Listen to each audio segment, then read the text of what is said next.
Good evening, fuckers. We are back with the next Train Simulator Classic request video, and this is actually one of those very rare occasions where I'm doing a video and it's still daylight outside. This does not happen very often. Now, we have been in Scotland for quite a few of the more recent videos that I've done. I think it's something like 6 out of the last 7 videos have all been in Scotland. So let's carry that on.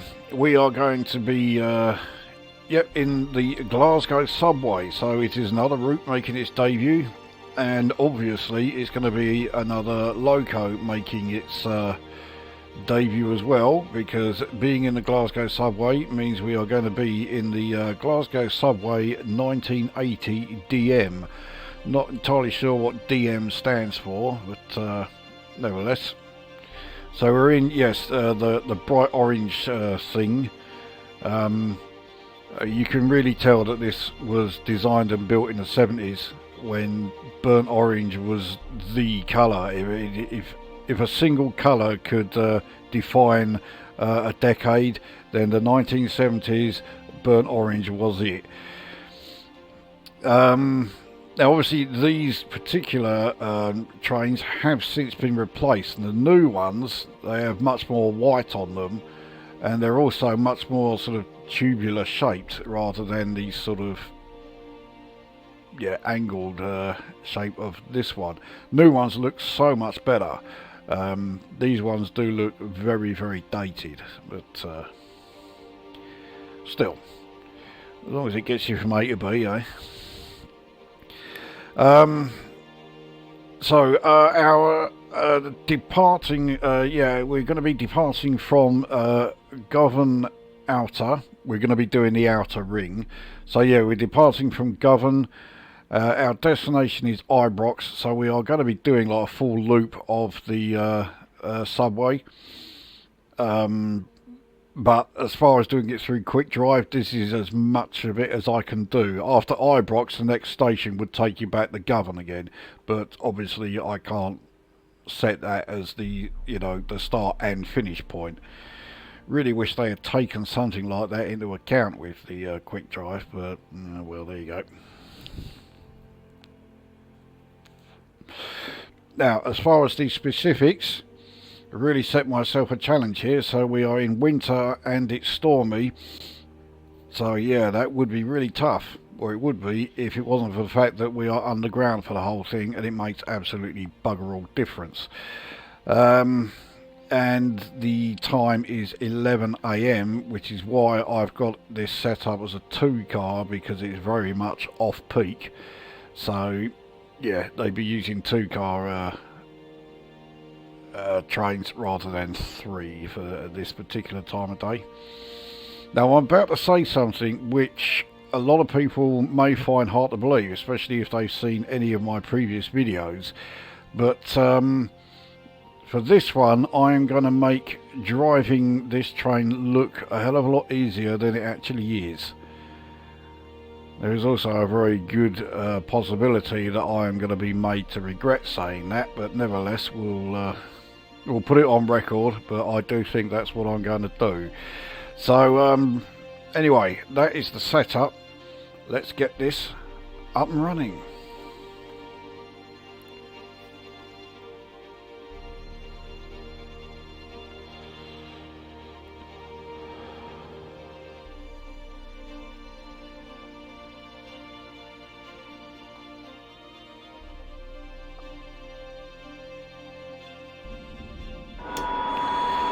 And here we are. Now, the first thing that always hits you about this is the absolute infernal racket while we are inside here. But anyway, let's get the thing set up. So we want the saloon lights on. We want the parking brake off because we're going to be moving fairly soon. Now, I honestly can't remember what this main start thing is for, but when it's signalled, when it's labelled as main, I get the impression it is rather important. So we'll put the cab light on to full because we are going to be in the in the dark for an awful lot of this. We'll put the instrument lights on and we'll have them on bright. Okay, right, let's take a look at the exterior, if we can get ourselves in a position. This is the rear of the train. Yep. So here we are. You can see that yeah, these trains are very small. Let's get the doors open so people can get on board.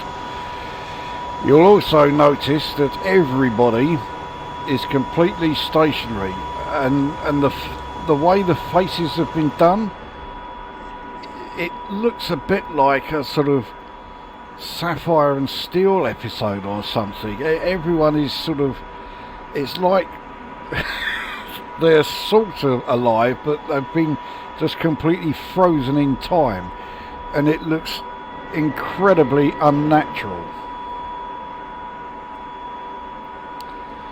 Right, so next thing we need to do then is set the yeah, everything up ready to go. So I've put the reverser into automatic. We will put the throttle right the way up to parallel.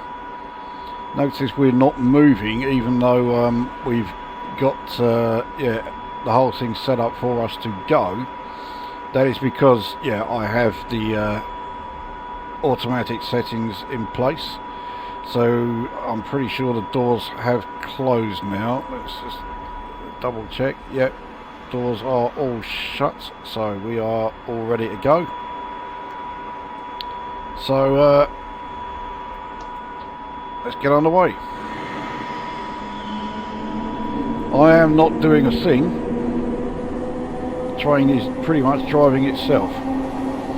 It's a good job because we are currently going down a 1 in 24 gradient. This is properly steep. In this particular section we are going under the Clyde, and obviously we have to go under the Clyde twice.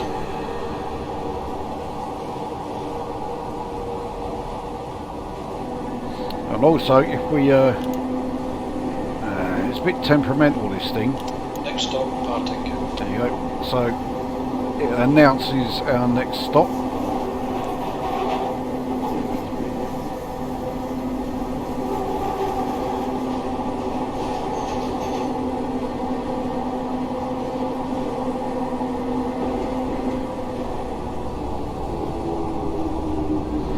So we're coming up this 1 in 21 gradient.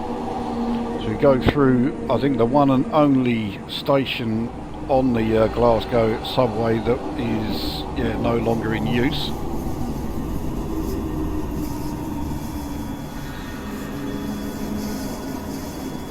Look at that, perfect stop, near enough.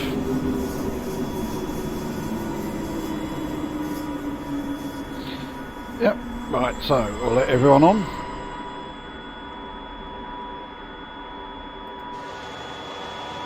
So yeah, doors are open and everyone is still absolutely motionless. So this is Partick Station.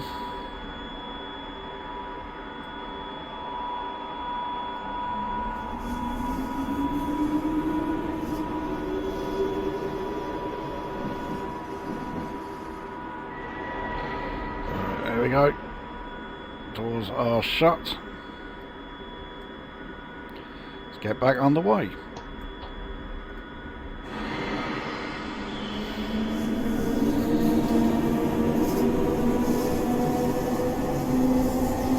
So for most of the time while we are under here, the speed limit is 55. I will go so far as to say it is almost impossible to speed in this thing.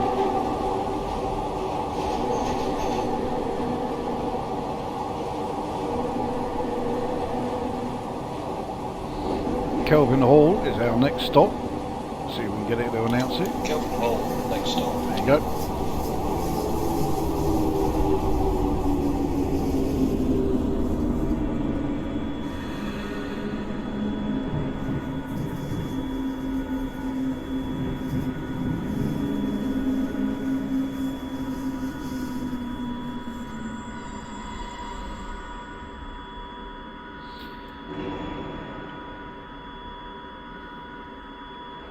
So, yep, here we are, the next sort of visit to the Twilight Zone.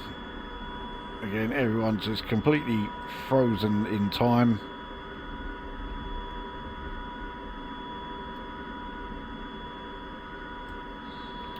But there's no denying it. I've got to put the headlamp on. Not that it really makes much difference. Doors have shut. Let's get on the way again. But yeah, there's no getting away from it. Once you've got to grips with the ATO system, it does make driving this route an awful lot easier. Or at least it does once you are actually in the subway section itself. You don't actually get the option to do this in the quick drive, but you can start at the depot, which is above ground. I can't remember what it's called. It's Blooms something. And while you're up there, you cannot use the ATO system. You have to drive it manually. And it's only once you have reached the first station, which would be Govan, that you can then activate the ATO system. So here we are at Hillyhead, I think. Next stop, Kelvin Bridge. No, that's the next station after this. So yeah, Kelvin Bridge is the next one. You may notice we are slowly sort of like, yeah, sliding backwards. Nothing we can do about that. It's an issue with TSC. It doesn't count as, we'll get on the way again. It doesn't count as moving with the doors open when you're doing scenarios. So yeah, it won't give you an instant fail of the scenario, because there's nothing you can do to stop it.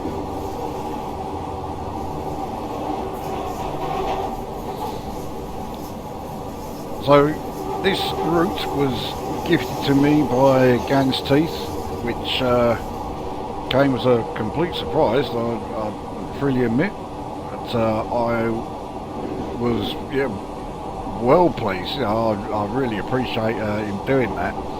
I know this is a route that he's had for a little while, but he actually admitted that even though he has had it for a while, he's never actually driven it. So, maybe this will spur him on to give it a shot.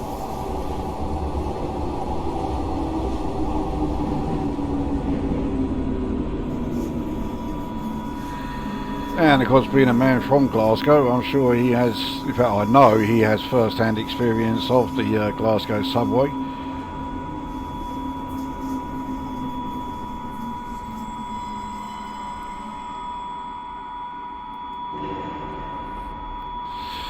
So, yep, here we are at Kelvin Bridge, next station. St George's Cross, next stop. There you go. Well, we can see St George there, but yeah, St George's Cross.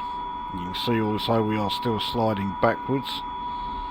I would have thought by now they would have actually fixed that, but no.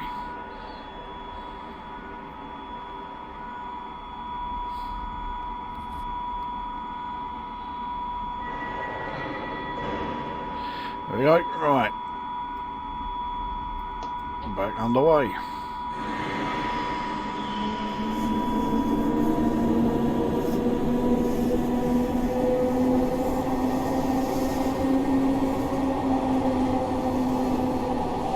Now there is a career scenario for this. In fact, there are several career scenarios for this route. One of them is to drive the full loop manually. Yeah.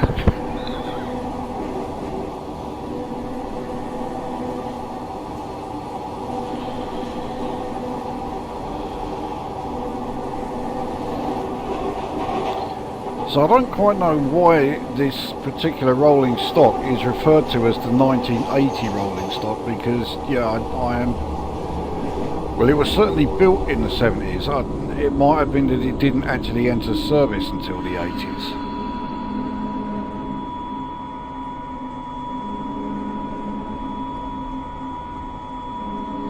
But the track that the subway uses is certainly unique in this country, the 4-foot gauge. There is, however, somewhere else that does use it. It is used as a tram system that uses the 4-foot gauge. That is the tram system of Wellington, New Zealand.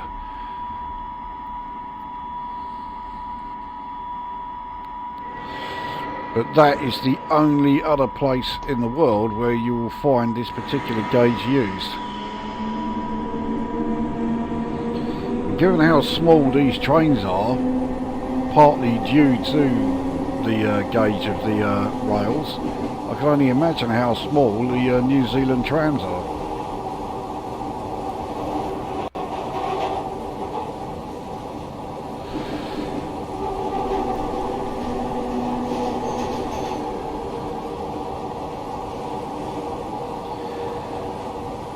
So these trains are powered by third rail, and it is 600 volts. I'm not sure if it's AC or DC though.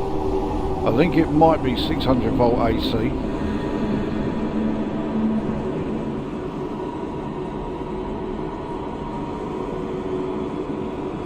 we're approaching Next stop. Calcadden's station. Up a 1 in 32 gradient at the moment. Some properly steep gradients on this subway.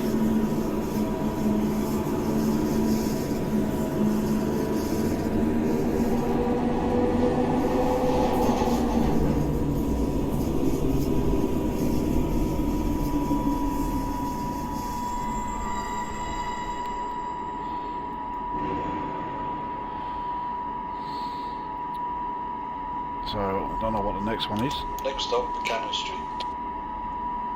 I couldn't actually make it. It sounded like he said next stop is Cannon Street, but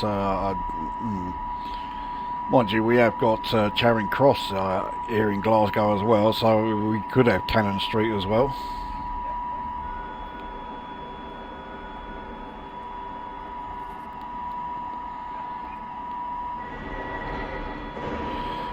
Okay, all set. We'll find out what the next stop is. Oh, Buchanan Street, okay.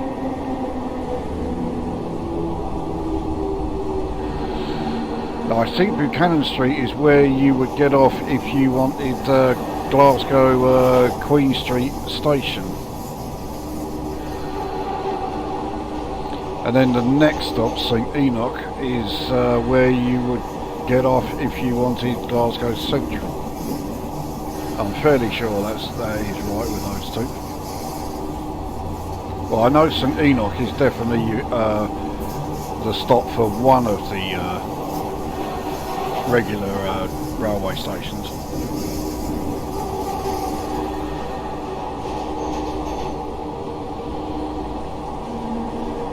Currently descending a 1 in 37 gradient.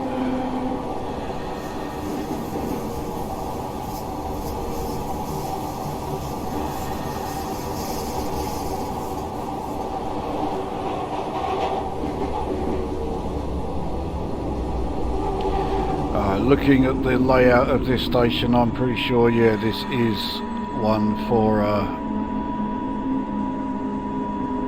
yeah, the,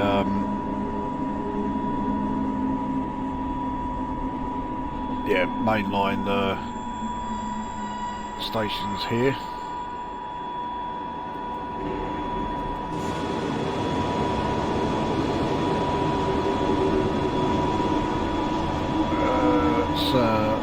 Change to here and we can see, yeah, so Buchanan Street here, yeah, it's certainly for one of the mainline stations, St Enoch the next one. So I can't actually remember which one is which, but yeah, I know one of them is for Queen Street and one is for Central. I'm pretty sure this one is Queen Street and Central is the yeah, the one for St Enoch. Alright, I think the door's closed. Yep, they have. Let's get back underway.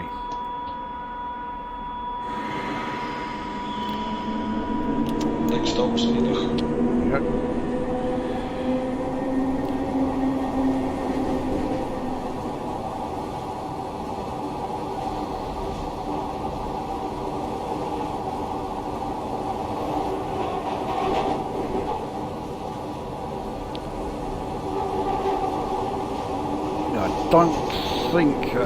I don't think the stretch between St Enoch and Bridge Street takes us under the Clyde the second time.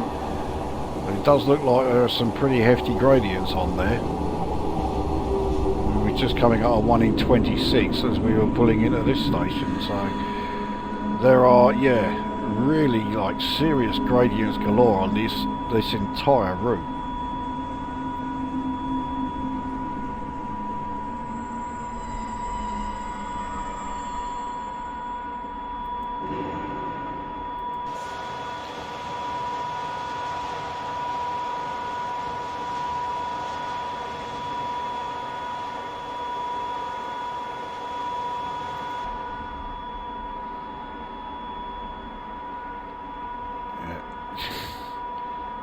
The passengers inside are just getting more and more weird.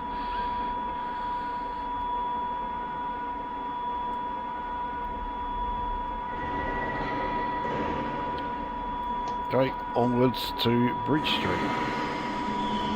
Next stop, Bridge Street.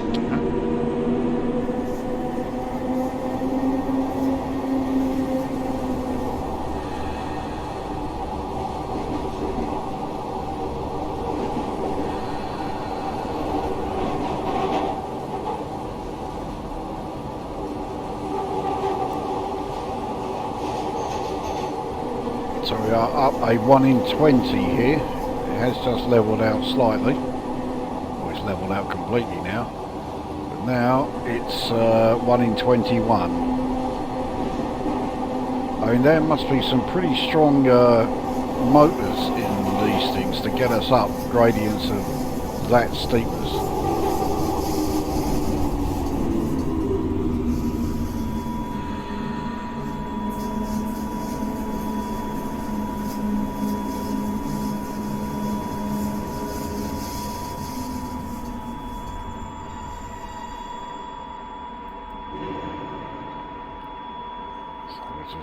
Next stop, West Street.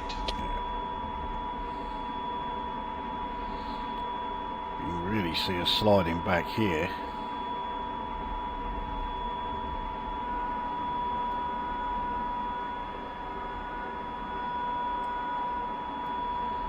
So here we are amongst all the frozen in time freaks.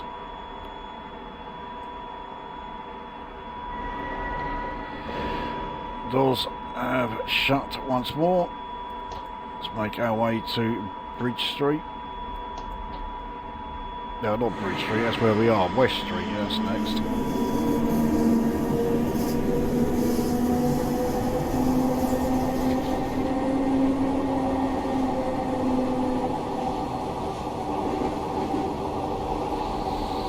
So a complete circuit of the Glasgow Subway covers 10 kilometres, so whatever that is in miles.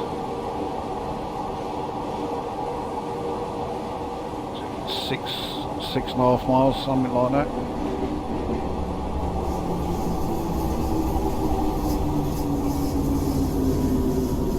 So it covers a fairly short area, but nevertheless the amount of stops and that we're making along the way means that it's not one you're going to be racing through. Can't remember exactly how many stops there are on this thing.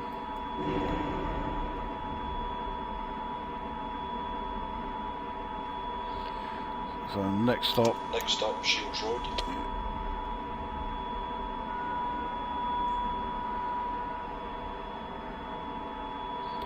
Now obviously, as much as I like the Scottish routes because I like how scenic they are, this one is not really particularly scenic.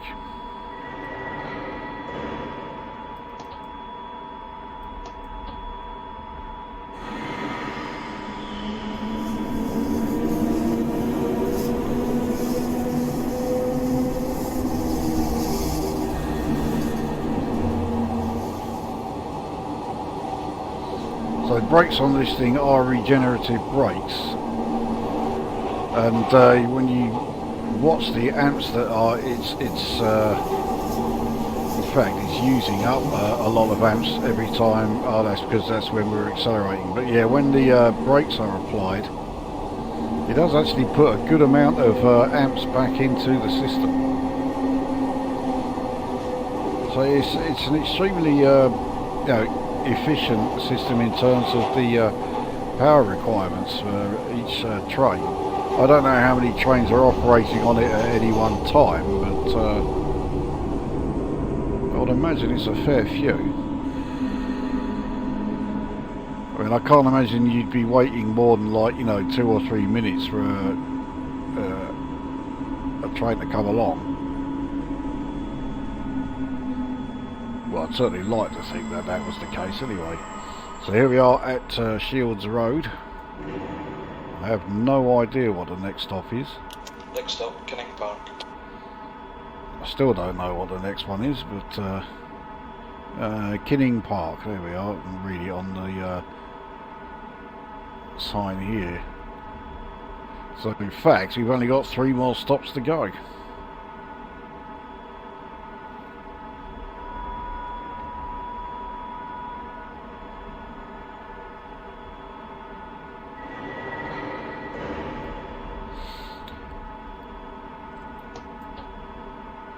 So onwards to Kinning Park. That was Shields Road we just left. So we got a speeding error, even though, yeah, there's me saying it's virtually impossible to speed. That was the first time I've ever seen a speeding error given. And it was the train driving itself.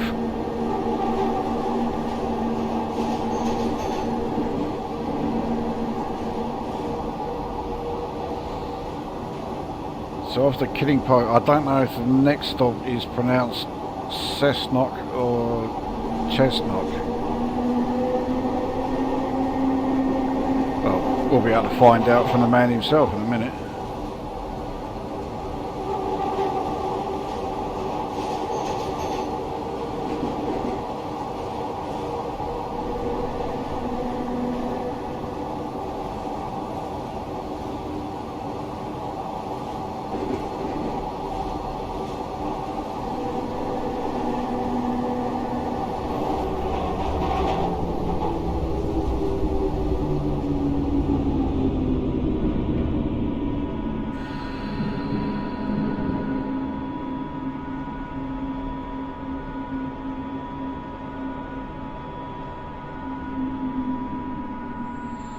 Oh, that looked like, yeah, that's cut it a bit fine, that one.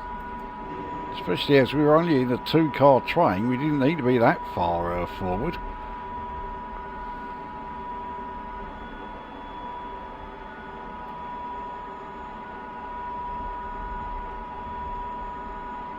I did open the doors. Well, I thought I did.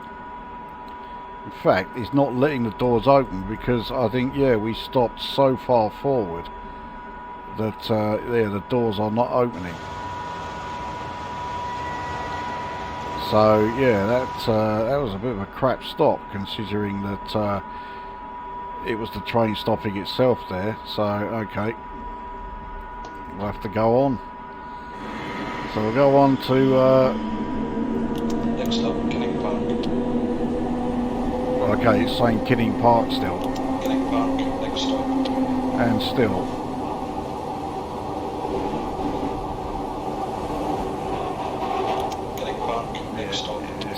constantly saying that, so oh well.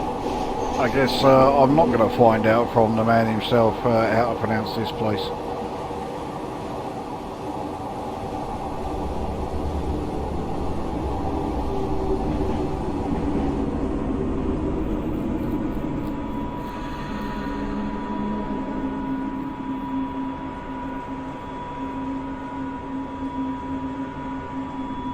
Again, it's sent us really far forward. I don't know if the doors will open here. Nope, they haven't. So yeah, it's kind of, well, I guess this does show that you can't just completely rely on the auto drive feature after all. Next stop, Canning Park. Yeah, it's still telling us, saying that our next stop is Canning Park. So we missed this stop. Next stop then is Ibrox, which is yeah, our final stop. Because after that, yeah, we would be back at Govan. But that was not an option on the old quick drive.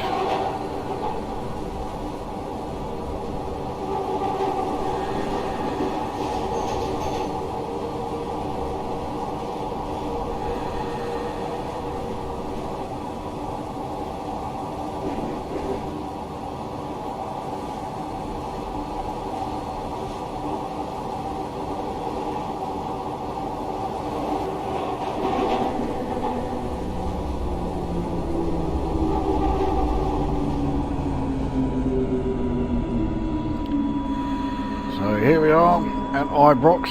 I'm sure it's a really popular stop amongst Celtic fans. And I bet this has got not going to... okay, this one has stopped in the right place. So yeah, the door's actually opened here. Govan, next stop. Yeah, so telling us Govan is the next stop, but nevertheless, this is it. This is the run completed. That was a complete loop of the Glasgow Subway, complete with yeah, a couple of stops at the end that didn't go according to plan because yeah, it stopped us a bit too late. But there we are. Certainly a very different route to the normal sort of routes that I have shown on this particular game. Yeah, one operational error of speeding.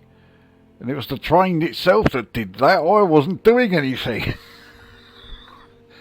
Yeah, okay. So there we go. That was Glasgow Subway. It's yeah, a very different route, and despite the fact that I say I made it look ridiculously easy because all I did basically was click one button and off we went. But you did also see that two of those stops there, you can't just completely rely on the auto drive thing. It buggered up two stops, and also. Yeah, say with quick drive I wasn't able to show it, but if you start at the depot, which is above ground, and make your way into you know, the actual subway system, you have to do that manually, and you've got to drive it manually until you get to the first stop, which would be Govan. So yeah, don't be fooled into thinking this you know, this route and its career scenarios are going to be a walk in the park. It's not. Manually driving this thing is really tricky. You've really got to watch what you're doing. So there we go. That is this video done, and we will see you at the next one.